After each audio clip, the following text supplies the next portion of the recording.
Welcome to Cars Yeah, show number 29. This is Cars Yeah, where you'll enjoy interviews with inspiring automotive enthusiasts. Mark Green is here to provide you with a fuel injection of automotive inspiration. So get in, sit down, buckle up, and get ready for a wild ride here on Cars Yeah.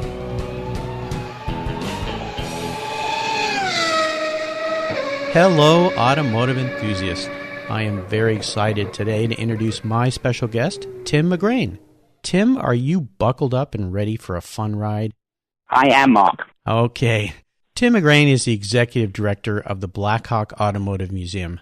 Tim's passion for automobiles, in combination with his business experience, puts him in charge of an amazing collection of unique and special vehicles. Tim's business background includes being the Director of Operations for Rick Cole Auctions, the Vice President of Marketing and Corporate Communications for Barrett-Jackson, and he was the Vice President of Event Marketing for Kurtco Media, the publisher of Rob Report magazine.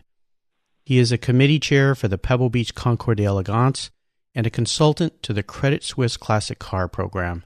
As one of the world's leading museums of automotive art and design, the Blackhawk Automotive Museum, at over 100,000 square feet, is well known for its stunning architecture and an unparalleled collection of one-of-a-kind coachwork and limited production automobiles, all of which are in Tim's and his team's capable care. So Tim, I've told our listeners just a little bit about you, so please take some time and share some more about your history, your career, your interests, and of course your passion for automobiles. Mark, thank you. It started very early. I grew up in England, in Kent, which is the southeast part of England, and actually just a couple of miles from one of the major race circuits, Brands Hatch. So at a very early age, I was exposed to both motorsports, plus my father was in the car business. He was a used car dealer. So cars were very much just part of the life. And I think that's the same in Europe. Over here, you've got the three major sports, football, basketball, and baseball. In Europe and other parts of the world, motorsport is also a very, very major component of just everyday life. I think anybody who watched the British Grand Prix just recently, the commentary made mention to that, how motorsports in England, is very much, part of society at that time. So I was around cars from an early age, and it just stayed with me and grew. And you must be excited that Hamilton won the race the other day? I was. It was anxious. I watched qualifying. That was a tough one to watch. Whether you were a Hamilton fan or a Ferrari fan, you just had to shake your head and go, what happened there? Yeah. So for the results to end up the way they did, yes, I was extremely happy. And not only that, but also a big Williams F1 fan for many years. Oh, fantastic. Well, take us through your journey as your career evolved into the many aspects of the automotive world. You've done so many different things. If you could maybe take our listeners through that process or through the time history of your career and how you ended up at Blackhawk.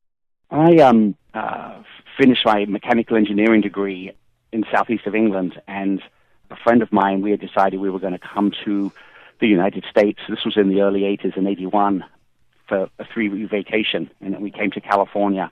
The plan was to go to Los Angeles, San Diego, Las Vegas, San Francisco, and spend 3 weeks doing that. And we got to Los Angeles, and we ended up in Palm Springs the next day and met some British people down there and was having a great time. And of the 3 weeks, we spent nearly 2.5 weeks in Palm Springs. We went to San Francisco for a day and San Diego for a day. But on the flight back, I remember thinking, I've got to give that a try. Got home and met up with our friends that we normally meet up on a Friday, Saturday night down at the pub. And after about 2 weeks, I mentioned it, and everybody said, we all say that, and we get back in the same old routine.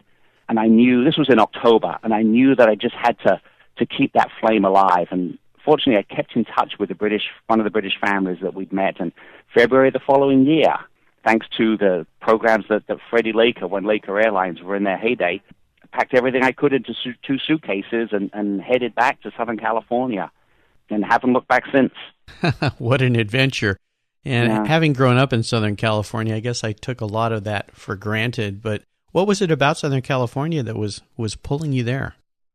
I suppose you could say everything. Now, the reality is, when you're on vacation, you're going to Palm Springs, that is not the real world. You see what you want to see, and it's not reality. But at that particular time, it was 180 degrees to what it was in the wintertime in England, especially in the early 80s when the economy was really, really challenging. And even somebody coming out of college, you knew, how tough it was for everybody. You live in California or Southern California. Every day you wake up and the sun's shining, nearly every day. That alone puts you head and shoulders above waking up when it's gloomy all the time. I was there. I had a mechanical engineering degree, and I didn't play golf, and I was in Palm Springs, so I really was in the wrong place.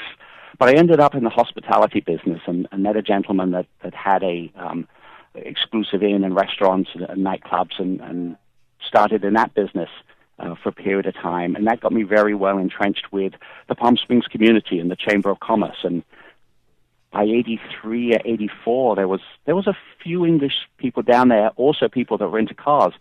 And we all thought about trying to come up with something that would start the season down there, which started traditionally the Thanksgiving weekend was the start of the shopping season or the business season. So we came up with the idea, because we were car people, we'd do a vintage race, because we had to know how to put one of those on. We like cars. So in 85, a group formed out of the local Chamber of Commerce down there put on Palm Springs Vintage Grand Prix. We used a local Southern California organizing group, but we did pretty much everything in-house. And people just came out of the woodwork. I think it was back in those days, the Monterey races were very much in their heyday. There was the Chicago historic races at Elkhart Lake, but there really was a shortage of vintage race opportunities. And I think just the Palm Springs name coming back into the fore, next thing we know, we had all manner of people showing up. And Dan Gurney driving one of the Eagles, and Moss was there, and somebody flew him out, and Shelby came down unannounced and just showed up. So we knew we had something, but we also knew we were in over our head. And the organizing committee, we went to Chris Pook and the Long Beach group.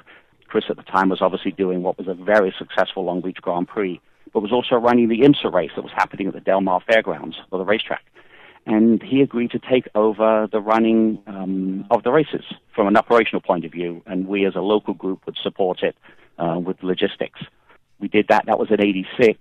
And Chris Pook brought in an auction company, Rick Hole Auctions. He and Rick had known each other from the start of the races, and I got exposed to the auction world and Rick's company by asking to organize the drivers group to handle the cars. And that's how I got introduced to Rick. Basically, by the next year, he was talking to me about coming to work for his company based in North Hollywood in the auction business, who at that time were doing 6 auctions a year.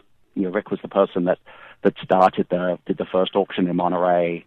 We're doing 2 auctions in Newport Beach, one in Universal City, and a couple of other ones, different ones around the country. We had done 2 in Detroit, one in the early part of the year with the Hot Rod Show, and one during the Grand Prix.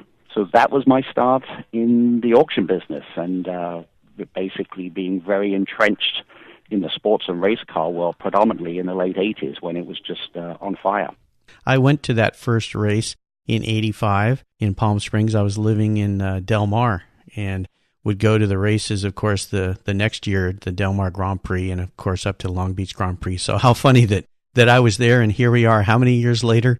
Almost 30 years later, and we're talking. Yeah. So interesting. Yeah. Well, that's quite an evolution from being a mechanical engineer to the catering business, to the racing business, to the auction business. And then how did those next steps evolve to get you to Blackhawk? Well, Rick had known a gentleman, Don Williams, whose company, the Black Hawk Collection, has been around for many years, and Don was actually started in the business in Santa Monica many years ago. So Rick and Don were close. Don's specialty was the classic cars, and Rick's forte was the sports and race car world. I got introduced to Don probably in 89, 90, when he started doing an expo at Pebble Beach. Oh yeah, on the lawn there above the lodge. Yeah, actually the very first one he did was down by the tennis club, as it was back then. Oh, okay. So there was one held down there, and then because the Monterey auction was quite successful, Don and Rick had got together about bringing some of their classic cars and doing a remote expo at Monterey, at downtown. And I got introduced to Don at that time, and we worked together. I worked together with Don's team, and it was just a couple of years after that Rick's company got taken over. Not taken over, but Rick joined Don, and Black Hawk Collection assumed what was Rick Cole Auctions. Don's partner, Richie Klein, who ran the Imperial Palace Auto Collection, the three of them formed this company called World Classic Auction and Expo Company. And we moved up from North Hollywood. The company relocated from North Hollywood to Denver. And then I started with Don, and actually I worked with Don at Black Hawk Collection from 93 through 2000. He and I stayed very close when I left, after I left Don's company to go off to explore other opportunities. We stayed close. We did some stuff together. He supported some of the events that I was involved with. So 3 years ago, when he called and asked if I'd ever thought about coming back, I had not, but it was certainly a conversation I was very pleased to have with him, and the quick answer was yes, and we just worked out the details, and here I am back, and very pleased to be back working with Don, who's the president of the museum's board, and very much the driving force, and, it was his idea, together with Ken Baring, that made this museum happen many years ago. Well, it sounds like the key element throughout your career history is relationships. These relationships you formed over the years with people evolved and grew, and that's what brought you back. So it's such an important part of business and life, are building strong relationships. You're correct there. My father always drilled into me, things change in life, and at one time when I was at school, I had a part-time job, and I decided I didn't like it, and I left, and he asked me why I left, and I told him I didn't like it, and he said, where are you going to work next weekend? I said, well, I don't know. And he looked at me, and I didn't need to ask him why. Basically, he said, go back and get the job back, and when you leave on the right terms, because you never know when you need to go back across that bridge. Sure. And I always remember that, and I've sort of, lived by that. You're right. I mean, relationships have been very important to some of the opportunities that I've been fortunate enough to be involved with. As we continue on your journey, I'd like to start with a success quote, a saying that's been instrumental in forming your success in your life. It's a great way to get the inspirational tires turning here on Cars Yeah. So take the wheel, Tim. Well, I think you touched upon it when we talked about relationships.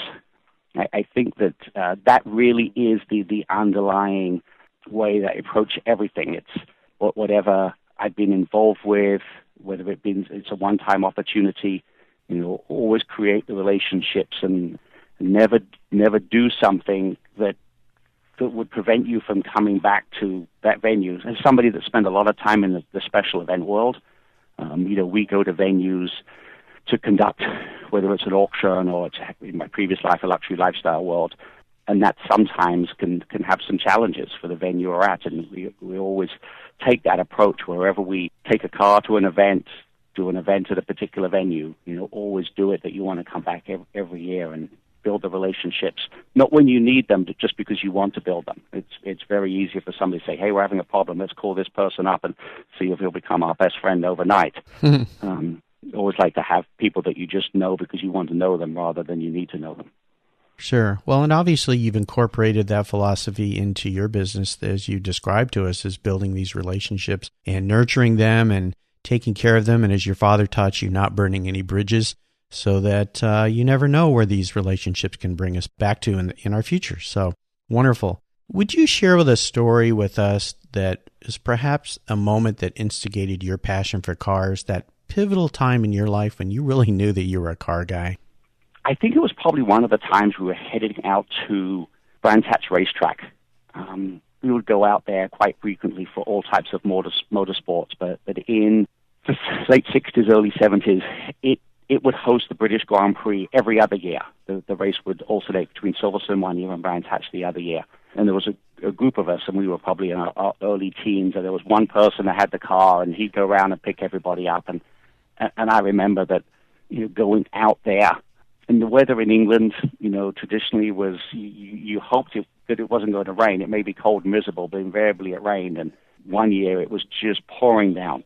And half the people in the car said, I don't feel like going out there. And I absolutely just had to go out there regardless. And I think I ended up just cycling out there probably shouldn't say it, but you went out there with a pair of wire cutters and your bike.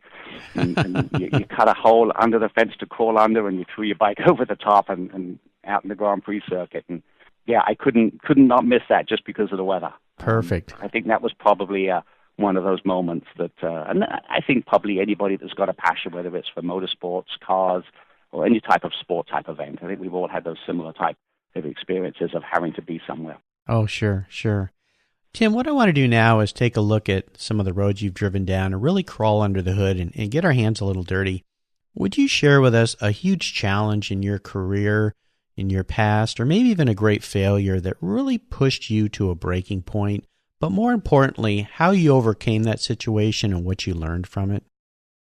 Well, a lot of my career has been, event related. I hope that there isn't any part of it that's been a failure. In the event world, you don't get to practice them. You really have to. There have been a few times where in the planning process you think you've covered everything, and then, that day comes or the day before comes and something happens and there's nothing you can do. And not too long ago, when I was with Sandow Publishing, we were doing events in South Florida, and Hurricane Wilma was coming across the Gulf of Mexico. And then it was supposed to sort of track across Mexico, hit the west side of Florida, downgrade to a tropical storm, leave. And this was about 4 days before we had, one of our most important events of the year for that company. I remember the storm stalling across the Gulf of Mexico, and I probably was the only person looking at the weather tracking going, go. Bottom line was it hit the west coast of Florida, and not only did it not downgrade, but it picked up steam, and it went across the Fort Lauderdale area, probably at the time, I think it's the hurricane with the highest recorded wind speed ever. Oh, my gosh. It tore up. It's the only hurricane I've been through, and I'm all right not doing any more of them. I'll bet. But needless to say, and the thought was to fly in ahead of the storm, so you're on the ground, because air traffic, obviously, after any weather problem like that, the planes are always in the wrong place. I thought, well, we'll get in really late Sunday night, probably the only person on the plane or the colleague I was with flying into Fort Lauderdale. Everybody else was headed out, and got on the ground, and it was a bumpy ride. And the next day, we still had the thought of trying to get this event back together in 3 days.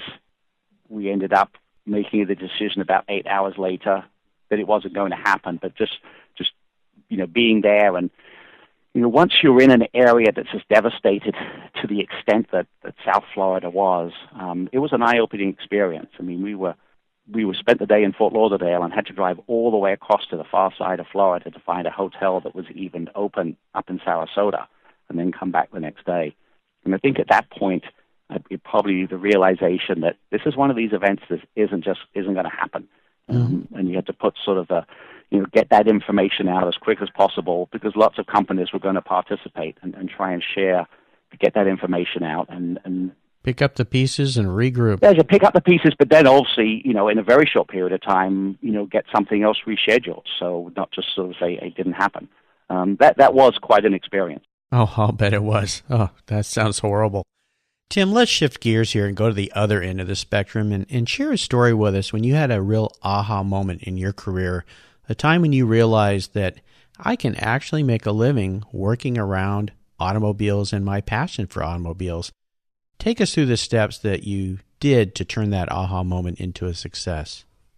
I think it was probably when I first was asked by Rick Cole to join his company. At that point in time, as being somebody that liked cars, to think that there was a living to be made in that type of business. Yes, I knew there was a living to be made as a car dealer and different things like that. But to actually to do that, to start a career in the special event world that was around the world of classic cars, and then working with Rick for those period of times. And then when I came up to Danville here the first time, in the early 90s, when Rick went to move off to do other things, when Don asked me to stay with him, that really was probably, a meaningful moment. I knew the position that Don had in the international classic car world. And there was no shortage of people that I think would have been probably more qualified and would have loved to have the job. But I think at that particular time, to be able to do what I was doing and to have Don say, I'm going to let you do what you need to do to execute our company's events, and also handle his marketing. I think that really probably was, that springboard effect to what has been a great career for the most part in and around classic cars. Well, isn't it amazing, I would think, when you look back at your life, to the decision to come back to Palm Springs, doing events that probably had nothing to do with cars, and then wrapping that back into those days of going out to Brands Hatch and crawling under the fence, and then evolving that into events combined with car sales with Rick Cole, and now events at a museum around cars. Really interesting transformation and trip you've had through your life. So, wonderful story. Let's have a little fun here. Talk about your first car. What was that first car? And can you share maybe a great memory or something that you did with that car that you really enjoyed? Well, I've really got two first cars. There's the first car that we all drove when we got our driver's license. But I had a car in my life long before that. That's probably the one I really wish I had. When I was 5, obviously, as I said before, my dad was in the car business. I got a pedal car. It was an Austin J40. Nowadays, they're seen infrequently around, but very iconic and difficult to come across. And I got that. The license plate he had made up was Tim 5. I think I slept in that car for the first 2 days I had it. You could not get me out of it. Whether it was at my parents' house or my grandmother's house, and that was a special car, and still is. And every so often, in the last year, I've tried to bid on one at auctions a couple of times, and I've got close. But the reality is, if I get one, it's going to sit in the house or sit in the office somewhere, and I'm going to have to be sensible. Otherwise, my wife's going to go, "You paid how much for that?" And it's going to do what for us? Isn't that funny? So I've got to be. Yeah, there's only so much you can spend on memories. My first road car, it was a 1970. It was a Ford Cortina 1600E. Oh, cool. I was not looking for this car. When you're a kid in school and your driver's license is on the horizon, invariably you want something with 2 doors that you can get a speeding ticket in because you wanted to go fast. And I was looking at Capris. My dad came across this 1600E.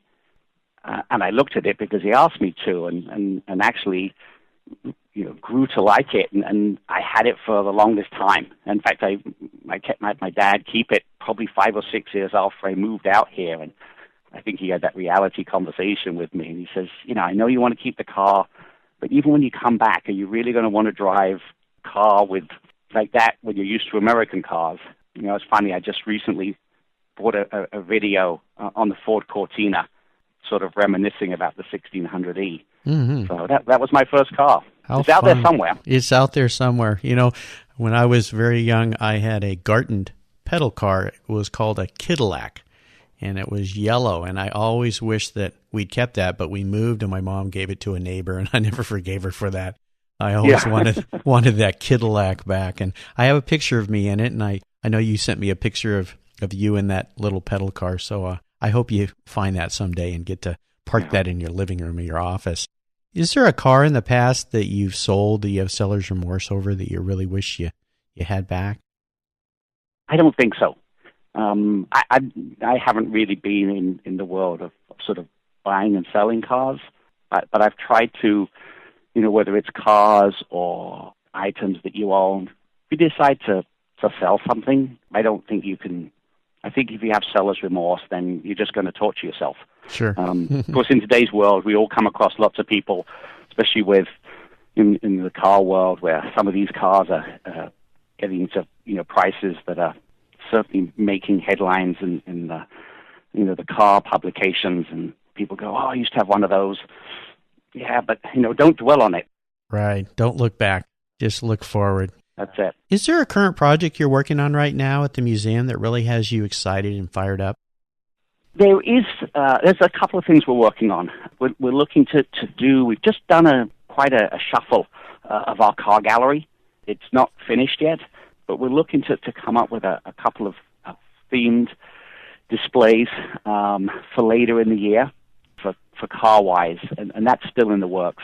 We're very fortunate that because of the nature of the cars we have, we can change the configuration of the cars, and we can take what is seen as a Ferrari display in one area and a Maserati display in another area, and then turn it around, and now we've got a Vignali display and a coachwork display, or in the world of coach builders like, Sauchek, where you've got Talbot Lagers and Cadillacs. So we can shuffle our cars around I wouldn't say on a frequent basis, but somewhat regular to try and give the gallery a different look and feel.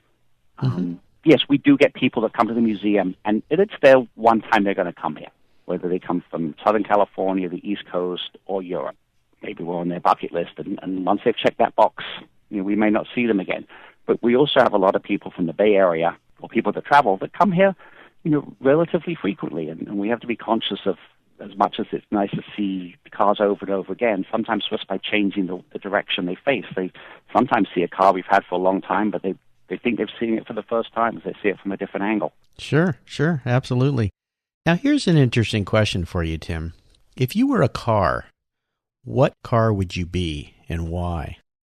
I suppose probably really simple, Range Rover. A Range Rover. Now, that is one of the last things I thought I would ever hear from you when you go to work every day around all those amazing cars. Yeah, but you've got to, again, you're not talking about somebody's passion for a car. What can you stay between the lines in a Range Rover? Yes. Can you go off and do whatever you need to do outside the lines, through the thick and thin of life? Yes. Can you look good, clean and shiny? Can you do what you need to do, roll your sleeves up and get into it? There you go. Well, that's why I asked that question, because it brings out you're not going to take a LaFerrari and try and drive across an open field, and you're not going to take a Royale and go from here to, Arizona. Exactly. Well, that's a great answer. Okay, Tim, this is one of my favorite parts of our talks. I call it the last lap, and this is where I fire off a series of questions, and you give our listeners very quick blips of the throttle answers. So are you ready to go? I think I am. Okay. What is the best automotive advice you've ever received? Enjoy. If you're driving a car, if you own a car, if you're looking for a car, enjoyment has to be the primary importance. If you're doing it for other reasons and you don't have the enjoyment, you're probably going to be disappointed somewhere down the road. Perfect. Would you share one of your personal habits that you believe has contributed to your success? Relationship, and do what you say you're going to do it, and do to the best of your abilities. We all do things differently. Some of us are good at, planning and strategy. Some people are good at selling. Some people at analyzing. You can't be all things to all people. Well, I can't. But I just, whatever we're going to do it to the best of our ability. And if something goes wrong, let's address it. Sure. Problems don't go away. They just get hidden. Yes, perfect. Do you have a resource that you would share with our listeners that you really enjoy? Maybe it's a website or a supplier or restoration shop or even a person. Probably a couple of things. In the car world, there are so many because the car world is so diverse. It's an enormous umbrella when you just say, the collector car community. I get a newsletter each morning from a website that's based in England called Classic Driver. And I enjoy that. It's a short soundbite thing. As a resource, I think that, even though it started in the world of hot rods, I think it's very broad now for the collector car world. I think the SEMA organization is probably underlying importance to all of us that touch the world of old cars. And you can define an old car as something that's less than 10 years, or more than 100. Perfect. Is there a book you've recently read, Tim, that you would share with our listeners? I read a lot of car books, one because of obviously the research we do or just checking up on the descriptions we have.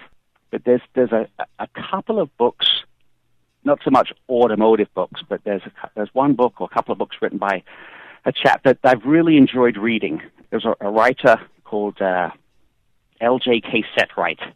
And a friend of mine gave me this book. It's called Long Lane with Turnings. And it was the last words of a motoring legend. And I've just enjoyed that, when I'm in that sort of car zone, just reading what Setright had written. He was definitely, one of the great writers. And there's been some wonderful automotive writers that have written about whether it's a history of car events. And I enjoy going back. My biggest challenge is we have a library here. We have a reference library. And boy, if I go in there, I've almost got to put an alarm clock on, to get me out of there. Otherwise, I can lose a whole day just going back through books and publications. We've got some publications that go back, to the early 1900s, and you start reading about cars or the automotive world or motorsports, and I could just disappear into that world very easy. Wonderful.